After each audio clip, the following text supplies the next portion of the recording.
is rated PG. It contains themes and scenes which may not be suitable for very young audiences. Parental guidance is advised.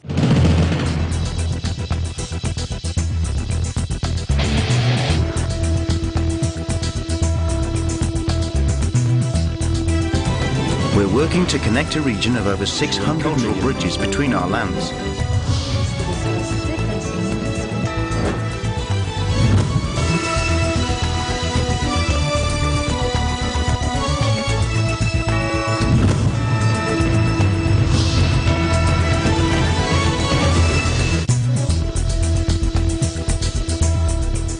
Hello and welcome to ASEAN in Focus. I'm Judith Yamero, delivering to you the latest news in and around the ASEAN region. And now to the news. Donald Trump departed Washington Monday bound for Vietnam and a second historic summit with North Korean leader Kim Jong-un, with the U.S. president saying he will push for Korean denuclearization. Shortly before his departure from the White House, Trump spoke optimistically about what he expected would be a very tremendous summit, adding that they want denuclearization on the Korean Peninsula. I'm now, right after this meeting, I leave for Vietnam, where I meet with Chairman Kim, and we talk about something that, frankly, he never spoke to anybody about, but we're speaking loud, and I think we can have a very good summit. I think we'll have a very tremendous summit. We want denuclearization, and I think he'll have a country that will set a lot of records for speed in terms of an economy. Trump last met Kim 8 months ago in their historic talks in Singapore, where the two signed a largely symbolic joint agreement. At a White House event Sunday, Trump appeared to temper any expectations of a major breakthrough at the follow-up in Hanoi, saying sanctions imposed over Pyongyang's missile and nuclear test would remain. Pyongyang insists it has already taken such steps by not testing ballistic missiles or nuclear weapons for more than a year and blowing up the entrances to its atomic test site. But at the same time, North Korea says it has completed the development of its arsenal and the facilities are no longer needed. At Joint Base Andrews near Washington, Trump boarded Air Force One, turning to deliver a crisp wave before the presidential jet departed at 12:34 p.m. or 17:34 Greenwich Mediterranean time, bound for a Thursday summit in Hanoi. Arrival in the Vietnamese capital is expected Tuesday evening local time. His departure came as an armored train carrying Kim Jong-un and members of his delegation trundled southward through China to Vietnam in a journey cloaked in secrecy. North Korean leader Kim Jong-un crossed into Vietnam Tuesday after a marathon train journey for a second summit showdown with Donald Trump, with the world looking for concrete progress over the North's nuclear program. Following a historic first meeting in Singapore in June that produced a vaguely worded statement about Kim's nuclear arsenal, analysts say the second summit in Vietnam's capital, Hanoi, must this time put substance ahead of bonhomie. Kim's trademark olive green train chugged into Vietnamese station of Dong Dang following a 4,000-kilometer or 2,500-mile, 2.5-day odyssey shrouded in secrecy. School children waving North Korean flags and a military guard of honor in pristine white uniforms greeted Kim, the first North Korean leader to visit Vietnam since his grandfather Kim Il-sung in 1964. Security was ultra-tight, with scores of heavily armed Vietnamese soldiers and police guarding the site. Authorities have shut down the 170-kilometer stretch of road to Hanoi that Kim is due to take. Trump was taking a more conventional route to the meeting on Air Force One and was expected to arrive in Hanoi late Tuesday. He tweeted he was looking forward to a very productive second meeting with Kim. The U.S. president again dangled the carrot of economic progress for North Korea if it gives up its nuclear program. With complete denuclearization, North Korea will rapidly become an economic powerhouse, Trump tweeted.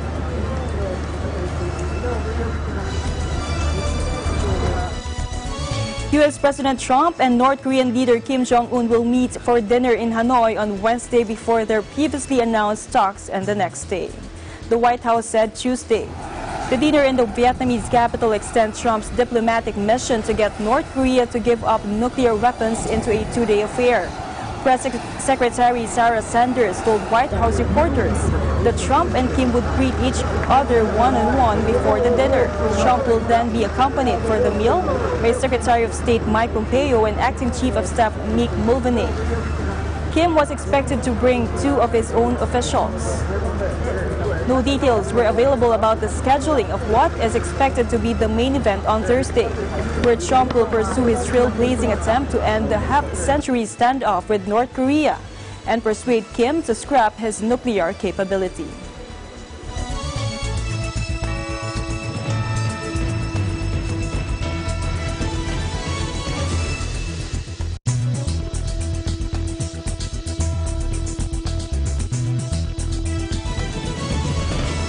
When we get back, our resident ASEAN resource person, Dr. Carlos Tabunda Jr., director of the NEU ASEAN Studies Center, will be interviewing noted educator, agricultural scientist and administrator Dr. William Dar regarding the implications of the Rice Tariffication Act.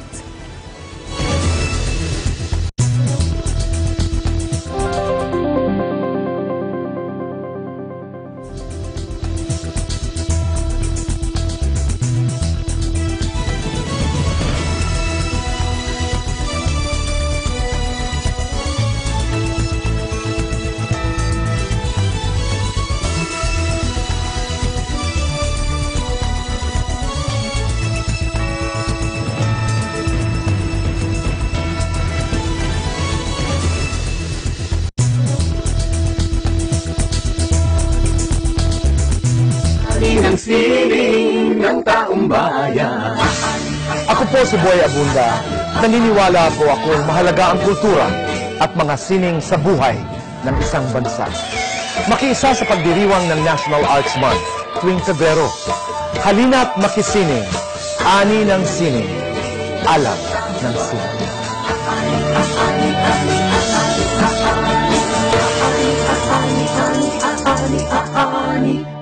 Landmarks, Linggo, alas 6 hanggang alas 7 ng gabi. Know the latest news and information here and abroad. In Aguila, Palita, track the latest happenings in the provinces in Aguila, Provincia.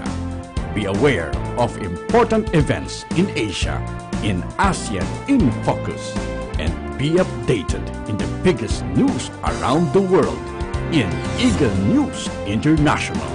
Tune into Mata ng Aguila and get the day's headlines and news that are sharp, accurate, and objective. Only here at Net 25.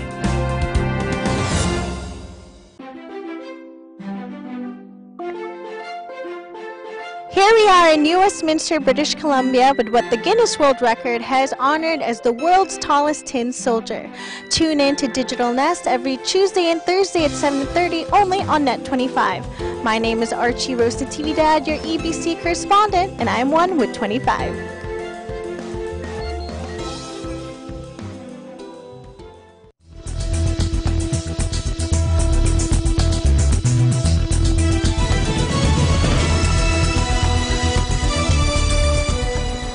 Welcome back to ASEAN in Focus. This is Kaloy Tabunda from the New Era University ASEAN Studies Center. Today on ASEAN in Focus, we will be analyzing the so-called rice crisis and the Rice Tariffication Act that has been recently signed into law by President Rodrigo Duterte to address this problem. And we are honored to have as guest, once again, Dr. William Dar, former Director General of the International Crop Research Institute for the Semi-Arid Tropics, or ICRISAT, based in India, to help enlighten us about the issue and the so-called rice crisis in the country.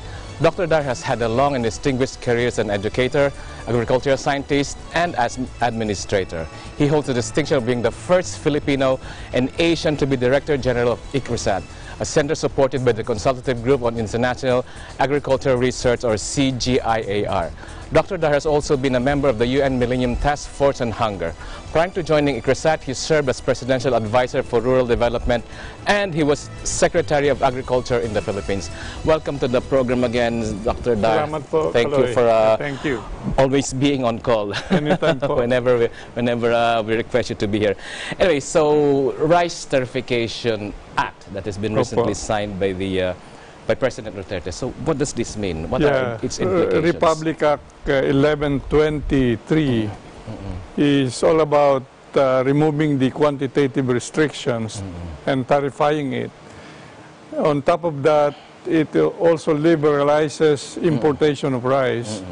And the third aspect of this act is the setting up of the Rice Competitiveness Enhancement Fund. RCF. Okay. So three aspects that we have to understand carefully. So lifting of the quantitative restrictions. First is the lifting of the quantitative restrictions.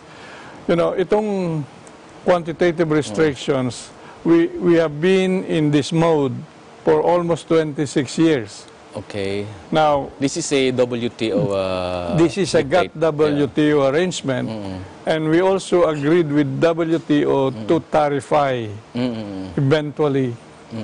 So this is now the time. The country has now recognized. We come to that point. And 26 has now years to this point, after 26 years now tarifying, and the tarification rate would be when you bring in rice from ASEAN member economies, you pay a tax of 35%. When you bring in from outside ASEAN, you pay at the rate of 50%. Okay. So yun po ang pagkaiba ngayon. Now, any importer, that's the second aspect. Anyone who is interested, that's what I understand presently, anyone who is interested to import rice for the country will have just to go to Bureau Plant Industry and get a SPS, a phytosanitary certificate. Okay. So after that, then he can bring the rice to the country. And as to the volume, there's no limit already. That's the effect of liberalization of rice importation already. And the third aspect I mentioned in the law, it put up the Rice Competitiveness Enhancement Fund, allocating 10 billion pesos a year for 4 major areas. Mechanization, that's 5 billion. Good seeds to include research support, that's 3 billion. Credit, 1 billion. And skills development or training, that's another 1 billion. Okay, let's dissect this one by one. QR, quantitative restrictions. Why did we have to adopt this before? Again, because we know exactly what was the adequacy level of the country. Okay. We were producing, the latest data would mention 93% rice adequacy level. So we produce 93% of our rice so requirement. we know exactly what is 7% in terms of, say, million metric tons. That could be between 2 to 2.5 million metric tons a year importation. And the government, mostly NFA, have been the importer, you know, of rice. Only recently, when private sector was allowed to import. So that's under QR. Dito na ngayon, walang volume, as I've said. So free. Any volume, any individual can now bring in the volume they want. So we had, any volume can now enter the country. We already lifted the quantitative restrictions. But this has been going on for the last 26 years, and finally we adopted this law. And government is claiming that with the unlimited importation of rice, there is a reduction in prices of 2 to 7 pesos per kilo. So cheaper prices will be there in the market.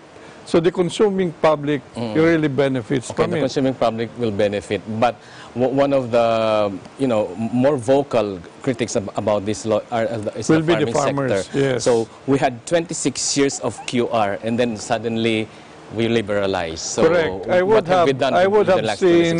have liked to see government doing their homework for the last 26 years, but we did not. So that's a lesson to be learned now.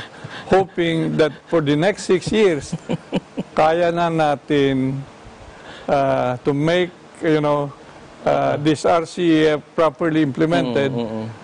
Can make the rice farmer very productive and competitive. Yeah, but 6 years versus 26 years, what did we do in the last 26 years? Have we done enough, or? There's not enough because the figures would indicate the growth every year has been a very limited growth of the Philippine agriculture sector, an average of 2 to 2.5% annually. So do you think the 6 years will be enough to make up for the 26 years lost? Now, we have to make caveats like under the principle of good governance and proper planning of these measures now, and program planning, implementation, monitoring, evaluation, where private sector, the non-government organizations will come in as well. Then let's give a chance for the 6-year period for the Rice Competitiveness Enhancement Fund to make it possible, hopefully this time around, to make that rice farmer very productive and competitive. Are you hopeful? Are you optimistic? Ako, palagi, yung totoo, sir.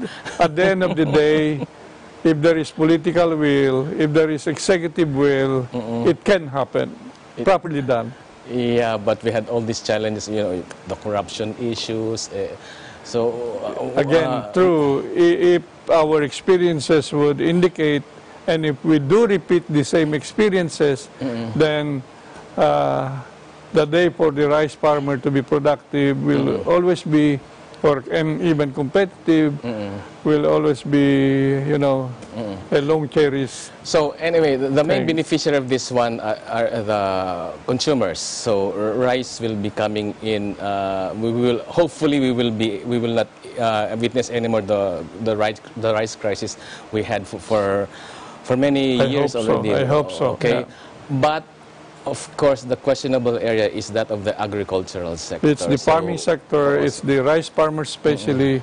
So we can say that a good number will be affected if they don't improve their cost of production. Let me cite you some statistics in terms of cost of producing palay per kilo. Dito sa bansa natin, tayo ay nasa 12 pesos and 72 centavos per kilo palay. That's the cost of producing. Okay. Sa Thailand is 8 pesos and 80 centavos. Vietnam is 6 pesos and 22 centavos. Which means ang layo ng so, Vietnam, particularly in terms of having the lowest cost of production among ASEAN member economies. Anyway, so we will talk more about this. We catch the full version of this interview in ASEAN in Focus Weekend Edition, but we will be back. Okay.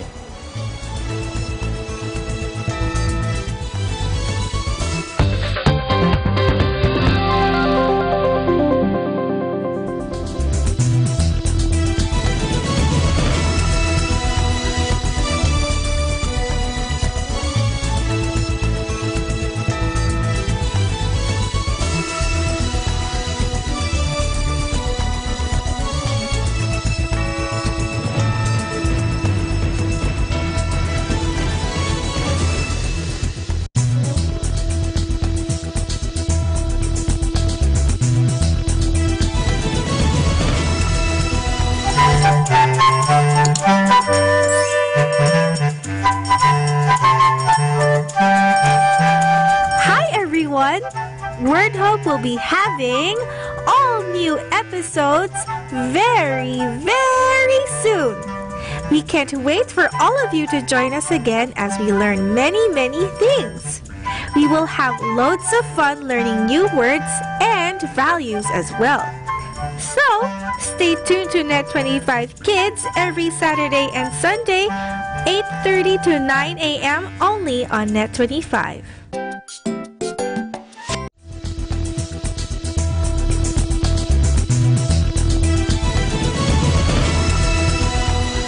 Okay, we're back with our guest here, Dr. William Dar, and we're still talking about the Rice Tariffication Act of 2019. Okay, we're talking about the RCEF, or the Rice Competitiveness Enhancement Fund, which will hopefully answer the the nervousness of our agricultural sector. So can you please discuss about the RCEP? You know, let me first mention that out of the tariff collected from importing the rice, ito po yung to be set aside by government to the tune of 10 billion, estimated at 10 billion. It could be more, but that's now being, you know, the minimum level of 10 billion. So, in making the farmer very productive, the rice farmer very productive and competitive, studies would have indicated that there are 4 areas where you can really reduce the cost of production. Like, for example, mechanization, 3 billion. The after effect of spending this is to reduce it 3 pesos lower. So yun ang contribution. The price of the palay, the cost of producing per kilo palay. So 3 pesos is the contribution of mechanization. Okay. Now, good seeds, it is believed that 1 peso will be decreased by using the best of seeds. So this includes research? Which will include research. Okay. To complement what is being conducted by the IRI? PhilRice is our key research agency. Okay. The third aspect is credit. So another 1 peso decrease in cost of production. Then you develop the capacities or the capabilities of the farmers.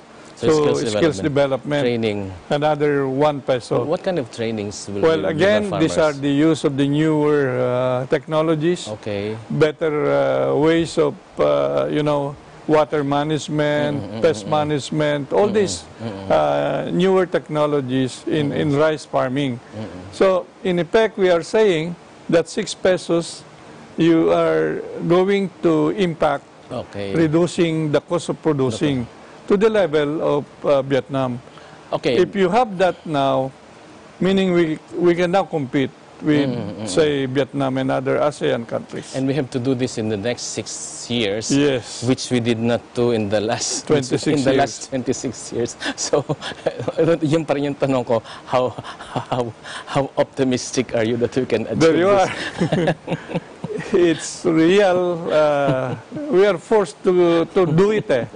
So dapat yung energy must be higher. The way of really making it transparent and proper implementation is key, or these are key elements, because again, good governance will always be a key principle here. Then you plan well how mechanization must be implemented. You know, PhilMec is the one identified by this Rice Tarification PhilMec Act. is a Philippine mechanization and this is a private organization. No, this is an agency under the Department of Agriculture. So 3 billion ang hawakan. Now, for good seeds, that's Philippine Rice Research Institute. And then who will do the skills development? Skills development, I understand, is TESDA. And the credit is with Land Bank of the Philippines. Okay, so hopefully what we failed to achieve, what we failed to do in 26 years will be done in the next 6 years. We'll just keep our, you know, fingers crossed. We just hope that everything will turn out to be the best. Anyway, catch the full interview with Dr. William Dar in the ASEAN in Focus Weekend Edition. Thank you very much again, Dr. William Dar. Salamat po. Okay, that's all for now. I'm Kaloy Tabunda, and I'm on with 25. Back to you, Judith. Thank you very much, Dr. Kaloy Tabunda and Dr. William Dar, for that very special interview. And that is the latest news in the Southeast Asian nations. Stay updated about the ASEAN region. I'm Judith Yamera, and I'm on with 25.